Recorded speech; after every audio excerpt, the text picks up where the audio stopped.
안녕하세요. 잡시광입니다. 2년 넘게 코로나19가 창궐한 지구촌에서 중국만큼 도시 봉쇄를 자주 했던 나라도 없을 겁니다. 하지만 봉쇄를 여러 번 했음에도 불구하고 코로나를 막을 수는 없었습니다. 최근 상하이와 창춘 등을 봉쇄했지만 확진자 수는 하루에 1만 3천 명씩 나오고 있습니다. 이것은 2년 전 중국 우한의 하루 감염자 수보다도 많은 것입니다. 결국 중국의 도시 봉쇄는 효과가 없었던 것입니다. 이번 상하이 대봉쇄를 계기로 중국의 제로 코로나 정책이 한계에 부딪히고 있는 모습이 곳곳에서 발견되고 있습니다. 최근 중국은 상하이에서 인공지능을 이용해 소독을 하고 물류 검사를 하고 출입 확인을 하는 모습을 TV를 통해 적극 홍보하고 있습니다. 여러 대의 로봇이 감염자들이 있는 임시병동에서 소독은 물론 음식과 약품 등을 배송하는 장면이 나오고 주요 물류회사들이 자율주행 무인차로 봉쇄 지역 주민들에게 생활 물자를 나르고 있는 모습도 보여줍니다. 중국은 방역을 첨단 기술로 하고 있다라는 이미지를 보여주고 싶었겠지만 지금 상하이의 실상을 보면 첨단과는 거리가 멀어도 한참 멀어 보입니다. 상하이는 지금 두 가지로 고통받고 있습니다. 하나는 살인적인 물가이고 다른 하나는 붕괴된 의료체계입니다. 상하이 마트에서는 지금 2kg이 조금 넘는 배추가 14,000원, 양배추 한 통은 15,000원, 샐러리 한 묶음은 8,300원입니다.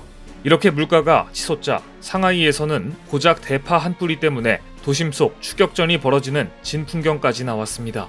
보시는 영상은 중국 재경정보망이 보도한 추격전입니다. 상하이의 한 모녀가 대파 3뿌리를 4,000원에 사서 오토바이를 타고 돌아가다가 대파 한 뿌리를 떨어뜨렸다고 합니다. 그러자 다른 여성이 그 대파를 잽싸게 주워갔고 열이 받은 모녀는 오토바이를 타고 추격전을 벌입니다. 공개된 영상에서 모녀는 약 2km가 넘는 거리를 쫓아갔고 기어코 대파를 돌려받았습니다. 파 한 뿌리 때문에 사생결단하듯 추격전을 벌이는 이 영상을 본 중국 네티즌들은 채소 가격이 얼마나 높으면 저러나 웃기면서도 슬픈 상황이다. 대파와 모든 채소가 금덩이다 라는 반응을 남겼습니다. 중국의 분위기는 분명 심상치 않게 돌아가고 있습니다. 중국 정부는 상하이를 봉쇄한 이후 인민해방군 2,000명을 포함해 중국 전역에서 3만 8천여 명의 의료진을 버스, 철도, 항공기 등으로 상하이에 투입했습니다. 우한에서 벌였던 방역 총력전을 상하이에서 또다시 벌이면서 철저한 통제 속에서 감염자 색출에 나선 것입니다. 갑작스러운 봉쇄에 2,500만 상하이 주민들은 현재 대부분 집에만 머무른 채 각자 도생 중입니다. 주거단지마다 당국의 통제를 받는 자원봉사자들이 배치돼 외출을 시도하는 주민들을 철저하게 통제 중입니다. 일부 단지에서는 4발 달린 보행형 로봇인 로봇개나 드론이 돌아다니며 스피커로 일탈 주민에게 경고를 하기도 합니다. 영화 속에서나 보던 기계에 지배를 받는 인간의 모습이 지금 중국의 일상에서 펼쳐지고 있는 것입니다. 하지만 식료품 부족은 결국 상하이 주민들을 폭발시켰고 일부 주민들은 시위까지 벌였습니다. 몇몇 시민들이 시위 영상을 SNS에 올렸지만 이 영상은 당연히 즉각 삭제당했습니다. 그러자 민심 동요를 걱정한 중국 정부가 뒤늦게 각 가정에 고기, 야채 등이 섞인 식품 꾸러미를 하나씩 무상 배급했습니다. 그런데 이마저도 차라리 안 주느니만 못한 결과를 낳았습니다. 딱 보아도 부실한 식품 꾸러미를 받은 주민들은 이런 걸 주는 거냐며 거센 불만을 토로하고 있습니다. 말도 안 되는 봉쇄가 이어지자 빈틈없어 보이던 시진핑 주석의 입지도 조금씩 위태로워지고 있습니다.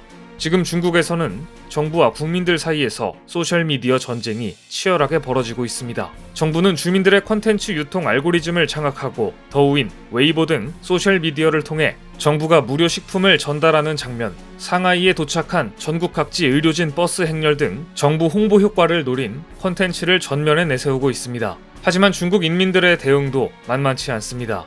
강력한 통제에도 불구하고 상하이 주민들은 열악한 영유아 확진자들의 모습을 담은 동영상을 올렸는가 하면 봉쇄된 도시에서 어떻게 지내고 있는지 SNS에 쏟아내는 중입니다. 중국 정부조차 이 어마어마한 소식들을 모두 통제하기엔 한계가 있는 것인지 주민들의 목소리를 완전히 통제하지는 못하고 있는 상황입니다. 그 덕분에 전 세계에서는 이례적으로 봉쇄된 중국의 실상을 접하고 있습니다. 그리고 결국 충격적인 장면이 유출되었습니다.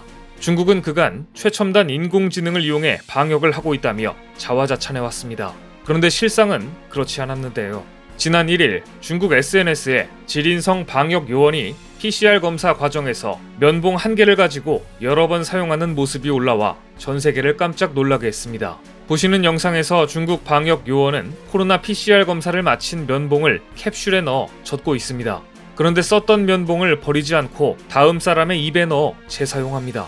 충격적인 영상이 공개되자 중국인들조차 해도 너무한다는 반응이 줄을 이었습니다.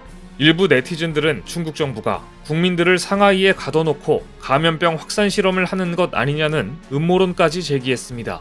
여러 사람에게 면봉을 여러 번 재사용한다면 이것만큼 확실한 감염병 확산 방법이 또 없기 때문입니다. 실제 중국 정부는 군대까지 동원해 상하이에서 2,500만 명에 대한 PCR 검사를 이미 완료했습니다. 이 과정에서 면봉 재사용을 했다면 동시에 수천만 명이 걸릴 수도 있는 것입니다.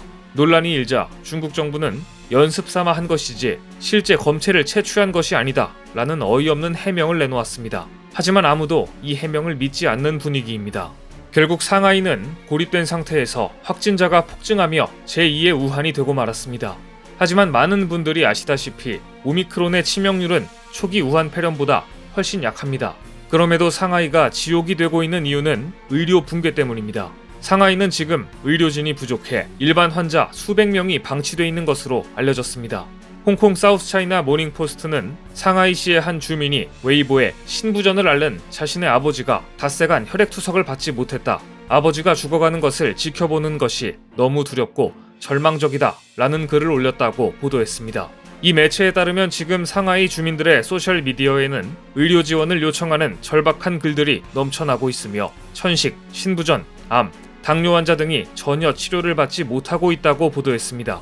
도시가 봉쇄되면서 상하이시 1급 공립병원의 절반만이 문을 연 데다 그나마도 의료진 부족과 코로나19 전염 방지를 위한 규정 때문에 응급 환자만 받고 있기 때문입니다.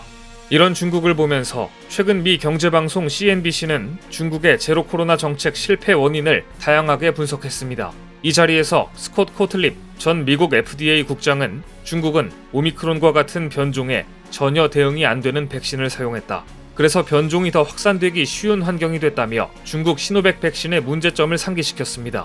앞서 미국 예일대 연구진 역시 전 세계 48개국에서 접종된 중국 시노백 백신은 오미크론 변이에 아무런 도움이 되지 않는 것으로 밝혀졌다는 논문을 국제학술지 네이처 메디신에 발표한 바 있습니다. 예일대 연구진은 도미니카 공화국에서 온 101명의 혈청을 분석한 결과 시노백 백신 2차 접종까지 마친 사람들에게서는 오미크론에 대한 중후항체 형성이 나타나지 않았다고 밝혔습니다. 이것이 사실이라면 사실 문제가 심각합니다. 변이에 극도로 약하고 엄청난 인구를 가진 중국에 오미크론이 대확산된다면 오미크론과 전혀 다른 새로운 변이 바이러스가 만들어질 수 있기 때문입니다. 확진자는 줄지 않고 봉쇄된 지역의 시민들은 시위까지 벌일 정도로 민심이 흉흉해지자 중국 당국은 인민들의 분노를 다른 곳으로 돌리기 위해 어이없게도 한국을 지목합니다.